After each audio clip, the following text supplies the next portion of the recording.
আমার প্রণাম এবং ছোটদের ভালোবাসা জানিয়ে একটি কবিতা পাঠ করেছি।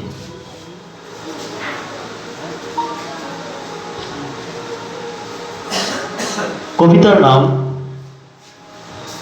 সবুজে ঘেরা জীবন।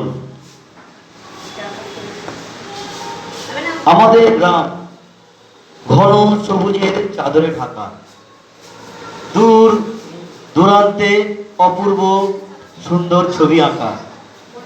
কাঠ মধু সংগ্রহে গভীর জঙ্গলে যাওয়া, হিংস্র জন্তুর ভয় উপেক্ষা করে জীবনের বাজি রেখে নদীতে মাছ ধরা, চাষের কাজে দলে দলে কোদাল ঝুড়ি কাস্তে হাতে, শীত গ্রীষ্ম বর্ষা মাথায়, এই তো জীবন ভালোই কাটে।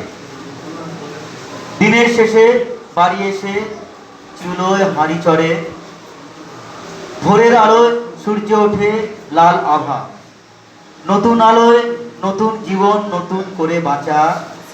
দূরে ওই তালের শাড়ি, গাছের মাথায় শুধুই হাঁড়ি, খেজুর গাছের খেজুর রস, খেজুর গোড়ের দারুণ স্বাদ।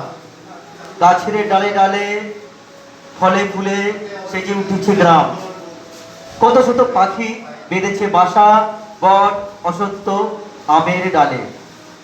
পলাশ কামিনী শিউলি চাপা ফুলের ভরা দেশ, কাটছে জীবন আনন্দেতে, এই তো আছি বেশ। নৃত্য গীতে আনন্দেতে আছি আমরা ভালো, জীবন থেকে কাটছে জীবন যা কিছু ছিল কালো। আমাদের গ্রাম ঘন সবুজের চাদরে ঢাকা, যেদিকে তাকাই মন ভরে যায়। নিত্য নতুন অপূর্ব সুন্দর ছবি আঁকা, গাছের শীতল ছায়ায় শান্তিতে বেঁচে থাকা। নমস্কার।